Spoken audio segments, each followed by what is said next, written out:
Sugeng siang teman-teman. Pripun kabare? Sehat walafiat toh? Nyampun panas, Bu. Sampun. Oke, niki. Baik, beberes, Mbak. Kuning beberes. Ketemu lagi dengan aku Afif Amar, cah Jowo asli. Ini santan, Bu.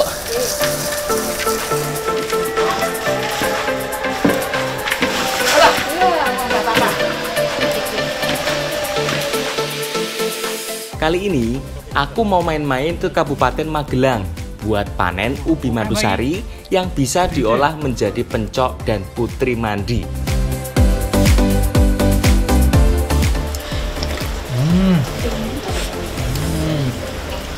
Cetus lagi ya.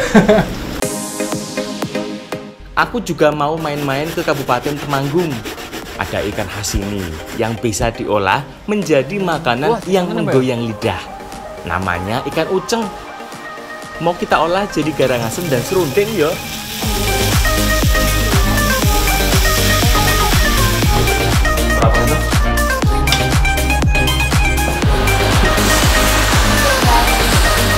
Aku juga mau cobain oseng jangkrik Lombok Ijo. Salah satu makanan yang sering dikonsumsi sesepuh warga Lamung Gunung.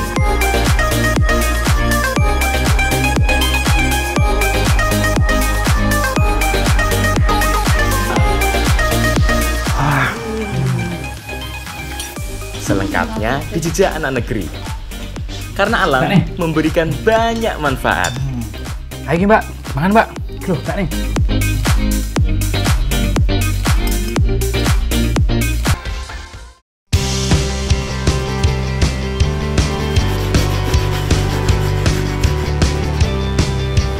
Wah, santan ya, Mbak ya?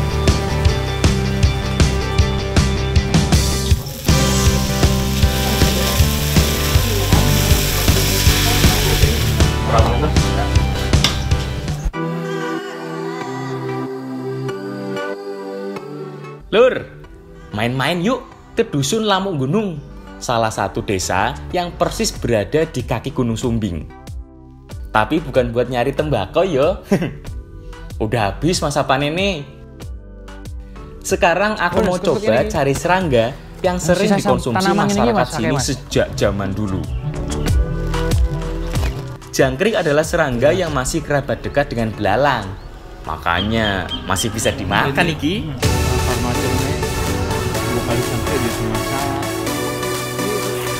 Wah, oh iya, Mas. Kok ono iku? Oh. Kayak gini, Mas. Sebenarnya, Mas. Oke.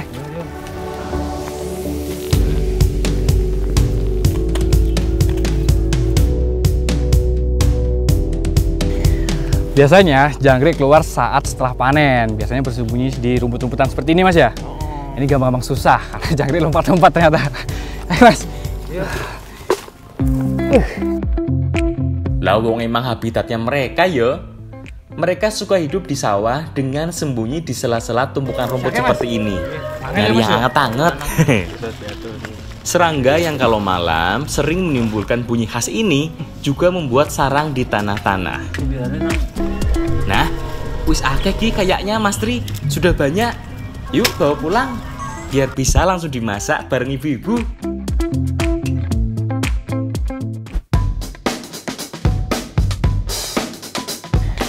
Jadi sebelum diolah, jangkrik harus disangrai terlebih dahulu. Ini gunanya agar bulunya itu hilang dan aroma langunya itu juga hilang ya, Ma ya? Selain disangrai begini, bisa juga direbus atau dikukus yo.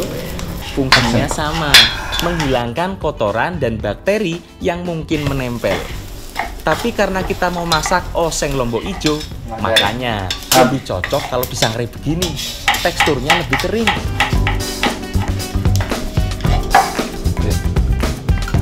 Ini berarti ya kudu sabar ya, Mbak ya? Ya, tayangi ya, Mas. Ngilangi sisi ini, Mbak. Jadi setelah disangrai, selanjutnya jangkrik dihilangin kaki dan bagian ekornya. Biasanya ini yang bikin rasa pahit ya, Mbak ya? Makanya harus dihilangin dulu. Nah, kalau sudah dibuang kaki dan ekornya begini kan, nggak gilu yo, alias nggak geli buat orang yang jarang mengkonsumsi jangkrik. Mbak Happy dan Ibu Sri lagi nyiapin bumbu dan bahan lainnya.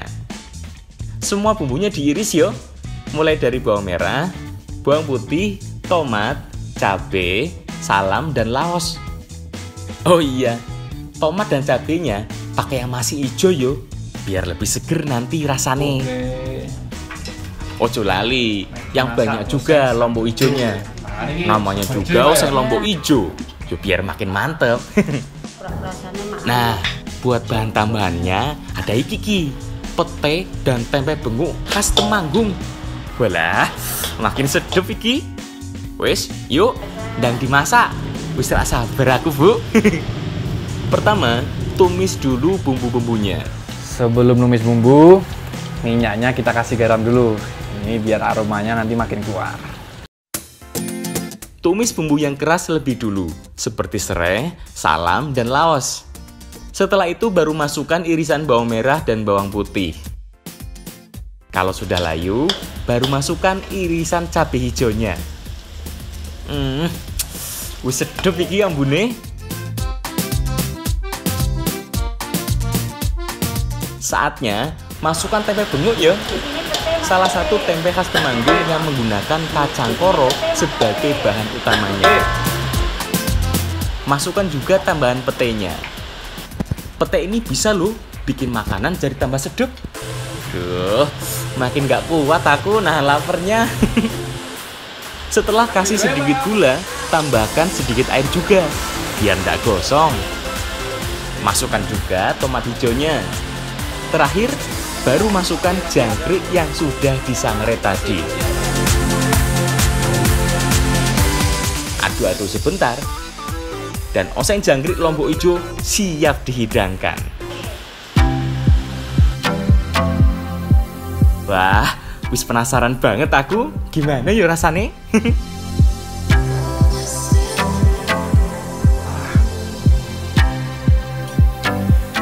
Rasa dari oseng jangkrik cabai hijau ini dominan ke pedas karena memang cabainya banyak sekali.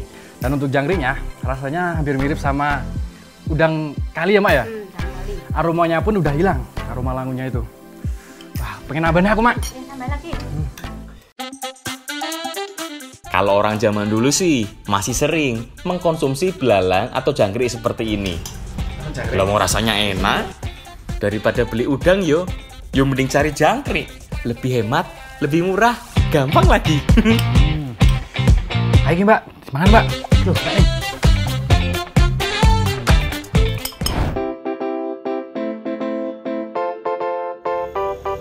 Lur, setelah ini aku mau masak dengan bahan dasar ikan uceng dan kelapa lagi. Tapi kali ini butuh kelapa yang lebih banyak. Makanya aku dan Mbak Ulia mau cari kelapa dulu yo yang banyak. Sekarang lagi mau metik kelapa untuk diolah menjadi berbagai macam olahan. Nah, ini lumayan tinggi. Pokoknya bismillah ya Mbak ya. Panas sih. Wah. Agak licin yo. Habis hujan soalnya. Jadi kudu hati-hati. Kelapa adalah salah satu tanaman yang bisa tumbuh hampir di semua tempat. Dari daerah pantai sampai daerah gunung juga bisa tumbuh yo. Hanya saja memiliki karakter yang berbeda. Kalau dari fisik, biasanya warna kulit kelapa gunung lebih hijau dibanding dengan kelapa pantai. Ukurannya juga lebih gede yo. Selain itu, kelapa dari pegunungan biasanya memiliki kandungan air yang lebih banyak, serta dagingnya lebih legit dan gurih. Nah, cocok banget iki untuk makanan yang akan kita buat. Yuk, Mbak Ulia, kita bawa dulu kelapanya, biar bisa langsung kita masak.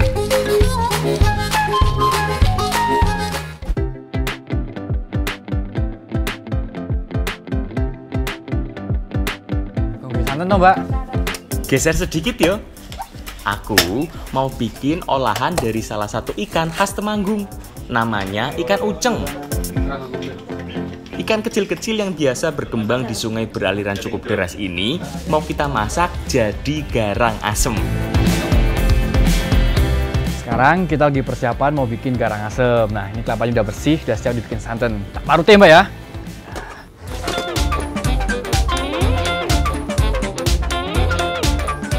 asem adalah makanan tradisional dari Jawa Tengah yang didominasi dengan rasa pedas dan asam.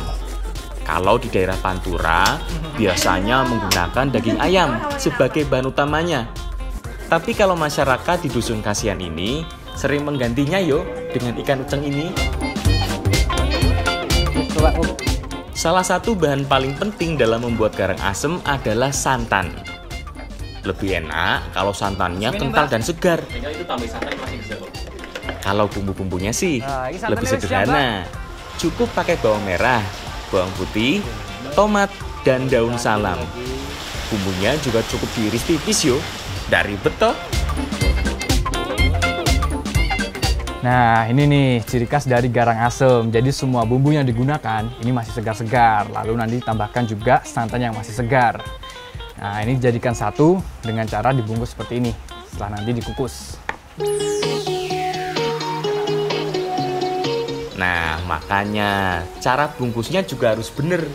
Daun pisangnya harus disilang seperti ini. Jadi ndak bocor bungkus dari daun pisangnya. Setelah itu tinggal dikukus yo. Kalau masak garang asem ikan uceng ini, ngukusnya ndak perlu terlalu lama. Soalnya kan ikan uceng yang kecil ini cepet matengnya.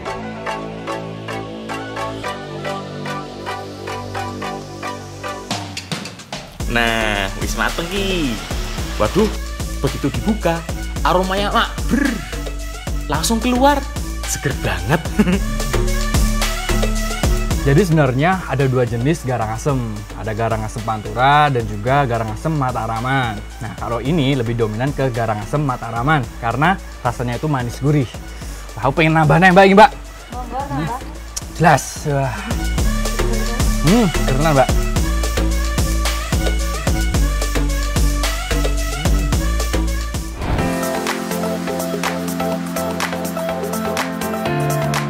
Ayo tebak.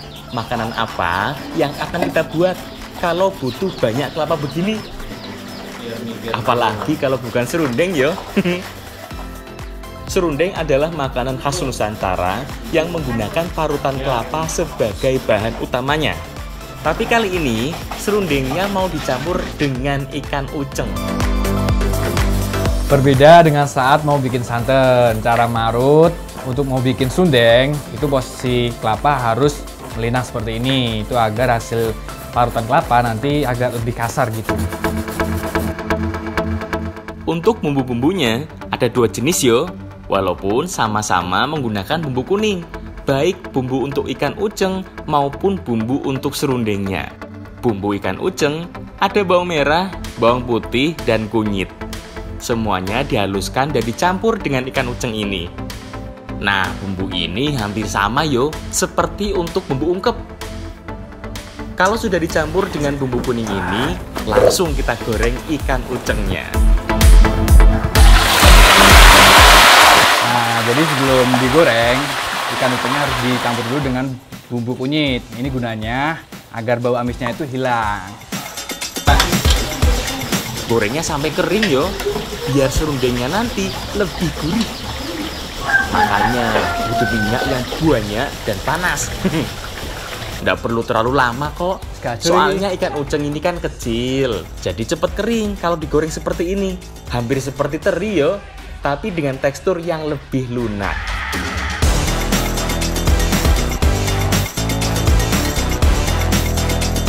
Nah, balik lagi ke bumbunya. Untuk bumbu serundeng beda lagi yo. Soalnya selain bumbu kuning dasar tadi, masih menggunakan tambahan bumbu ketumbar dan kencur. Itu bumbu yang dihaluskan. Kalau sudah halus bumbu-bumbunya, langsung campur ke parutan kelapanya yo. Aduk sampai tercampur rata.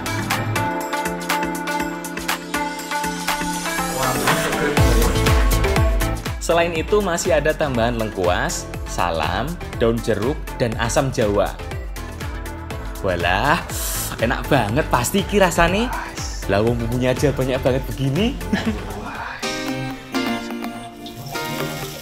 Sip, sekarang tahap terakhir membuat serundeng uceng, yaitu sangrai sampai matang. Tenang, tidak perlu pakai tambahan minyak yo. Dengan bahan dasar parutan kelapa sebanyak ini, teksturnya juga bakal berminyak kok dengan sendirinya. Sangrai sampai matang sampai warnanya jadi kecoklatan. Setelah sundengnya udah setengah matang, selanjutnya kita masukin ikan ucengnya. Wah, ini aromanya udah menggoda. Wah, nggak sabar buat nyobain nih. Tinggal aduk-aduk dan tunggu sampai parutan kelapanya benar-benar kering. Soalnya, serundeng adalah salah satu makanan yang bisa bertahan cukup lama. Kuat sampai berhari-hari loh. Apalagi kalau dimasak sampai kering begini. Ini sih bisa lebih dari 2 hari. Ini, Mbak. Wah, bisa sabar aku pengen icip-icip. Ambunnya enak banget. Jadi karena faktor parutan kelapanya ini banyak, rasa dari serundeng ini dia gurih, seger gitu. Dan rasanya bumbunya ini pas banget karena ada asam manisnya gitu. Dan ditambah gurih lagi, ini ada gorengan ikan uceng digoreng garing. Pokoknya guandeme pol.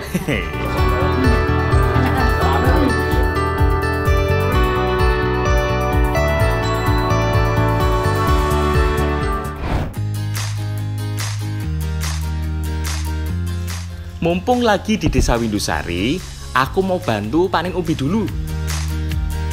Wah, ini bapak-bapak ribu ngopo ya? Pak, Bu, panen! Pulau wangi nggih. Wah, nah itu ada bapak-bapak dan ibu-ibu yang lagi panen. Bentar yo, tak bantu panen dulu.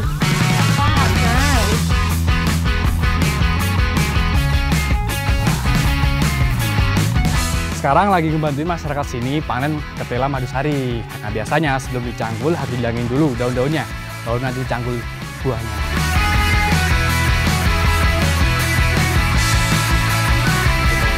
Sebagian besar masyarakat di Kecamatan Windusari, Kabupaten Magelang menanam ubi madusari ini. Lebih dari 80% dari total lahan yang tersedia.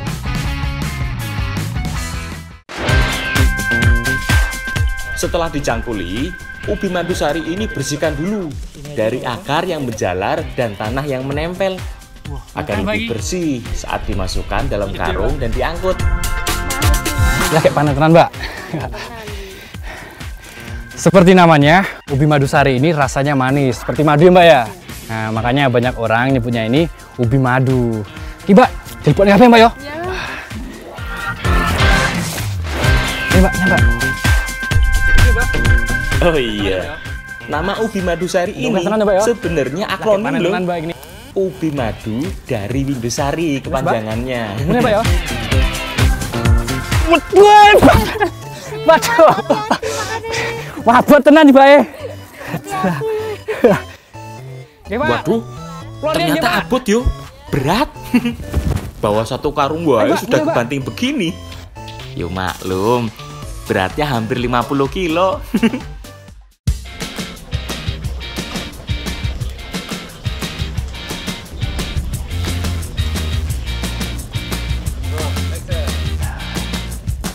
Mas kayak apa, Bu? Lur, mau bikin salah satu olahan dari ubi madusari lagi yo. Nah, yang ini adalah salah satu jajanan favorit masyarakat Windusari.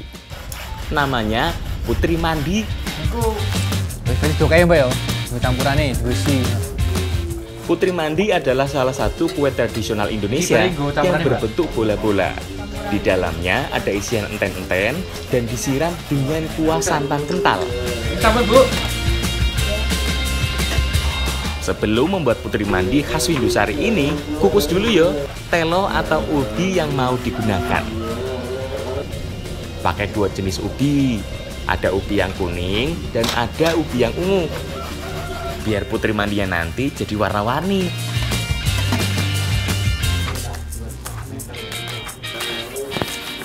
Wah, kan Mbak ubinya sing mateng, Mbak. Oh iya. Tak oncane sih.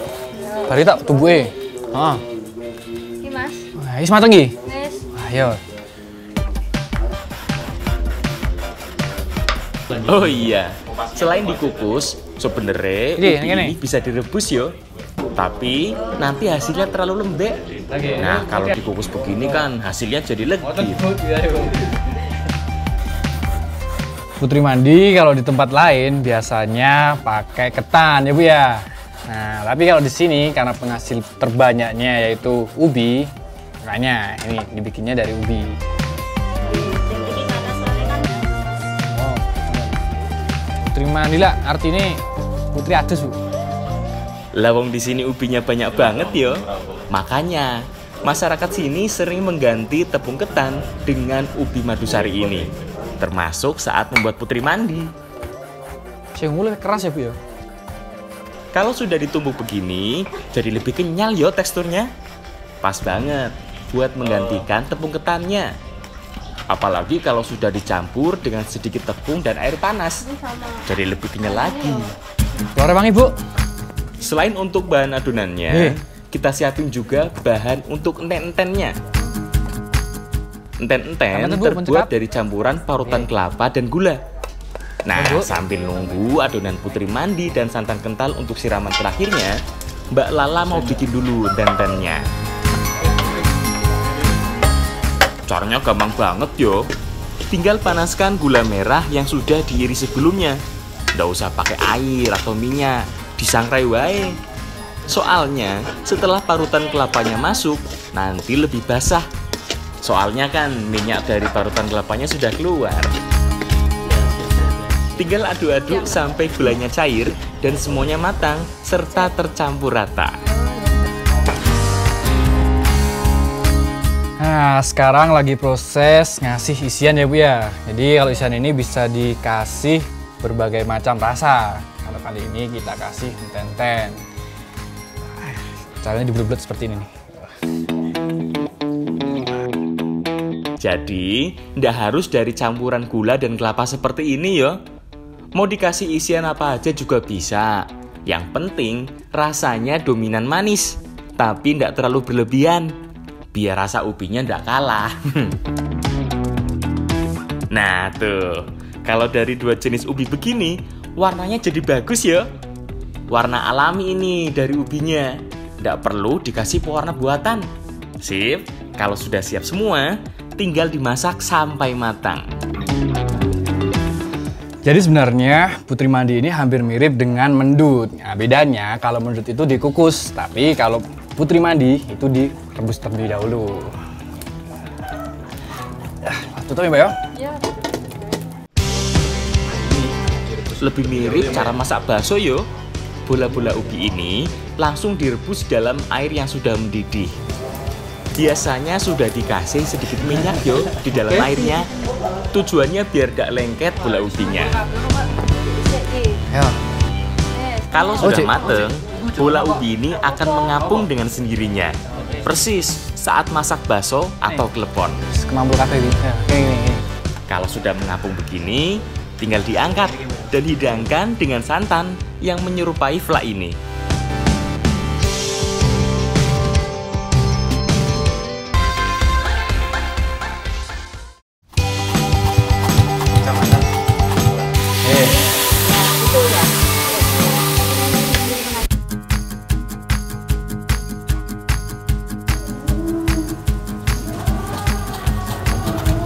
Lur, kali ini aku lagi main ke Desa Windusari, Kabupaten Magelang. Di desa yang masih berbatasan dengan Kabupaten Temanggung ini, aku mau nyobain salah satu cemilan khas ini yang terbuat dari ubi. Hampir 80% petani sini itu menanam ubi. Nah, jadi ubi ini bisa diolah menjadi berbagai macam makanannya, Mbak ya. Nah, kali ini kita bakal mengolah menjadi pencok. Nah, kita persiapkan bumbu-bumbunya. Saiki aku tak marut sih ya, Mbak ya. Iya. Oke. Aku tak marut ubinya dulu ya. Pencok adalah salah satu kudapan tradisional yang bentuknya menyerupai keripik ubi. Tapi bukan keripik ubi biasa. Pencok biasanya dibalur dengan bumbu yang pedas. Oh iya, sebenarnya ubi yang digunakan untuk membuat pencok, grubi, atau berbagai olahan ubi lainnya pakai ubi yang berukuran kecil ya. Soalnya kan kalau yang ukurannya besar dijual utuh sebagai ubi bakar atau ubi rebus. Tapi tenang, biarpun ukurannya lebih kecil, rasanya tetap manis dan enak kok. Kok masih King?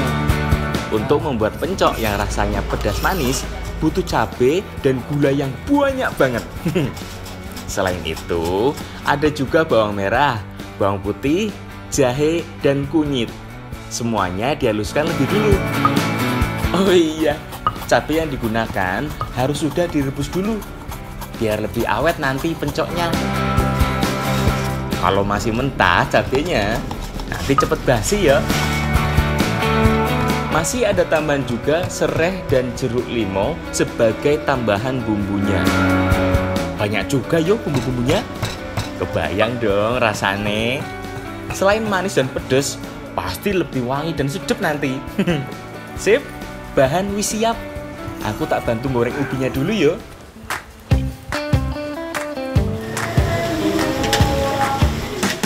Untuk menggoreng ubi ini butuh minyak yang banyak dan panas. Tujuannya yo biar keripik ubinya nanti bener-bener crispy. Oh, itu nih Bu ya. Kalau minyaknya belum blebek-blebek alias mendidih, yo jelas bakal melempem keripik ubinya.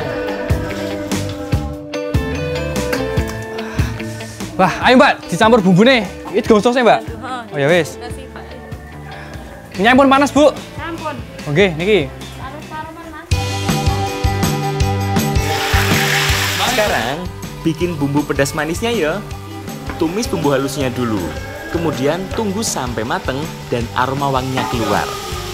Setelah itu, masukkan cabai yang sudah dihaluskan. Aduk-aduk terus yo. Pastikan bener-bener mateng bumbunya, biar nggak mudah basi. Setelah itu, baru tambah dengan sedikit air. Terakhir, masukkan gula merah. Tunggu sampai mencair yo. Jadi sebenarnya pencok di sini itu bisa diolah menjadi berbagai macam rasa. Nah, kali ini kita bakal bikin jadi pedas manis ya Bu ya. Makanya yang tadi cabai sama gulanya banyak. Biar tambah mantep ya Bu ya.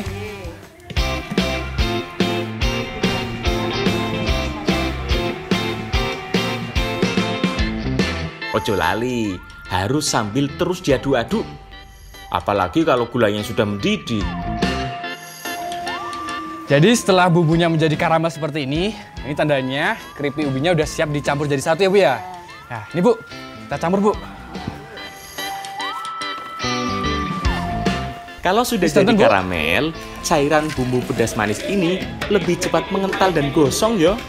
Makanya harus cepet diaduk-aduk keripik ubinya. Walah, tampilannya wae udah bikin ngiler ya. Udah pasti enak banget iki. Tapi sabar sih, jangan dimakan dulu. Nih, ayo. Yuk, sekarang kita lap semua. Mulai dari pencok alias keripik ubi dengan bumbu pedas manis tadi.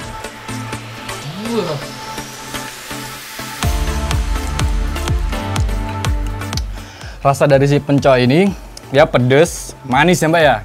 Dan ini crunchy banget. Setiap gigitan nih memberikan sensasi yang tersendiri. Gandemnya pol ya Mbak ya. Pol.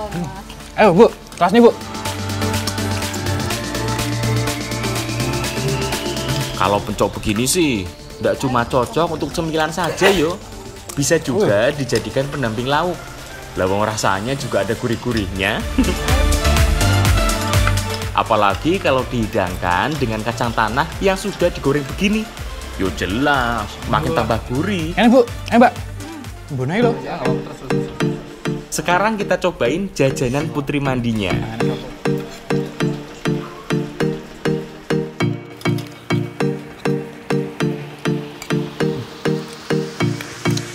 Tekstur dari Putri Mandi ini dia kenyal dan rasanya dia lebih manis ya Bu ya. Namun rasa dari ubinya itu nggak kalah. Dan ini yang bikin lebih lumer tambahan santannya. Enak banget ya Bu ya. Ayo Bu, tinta nih Bu.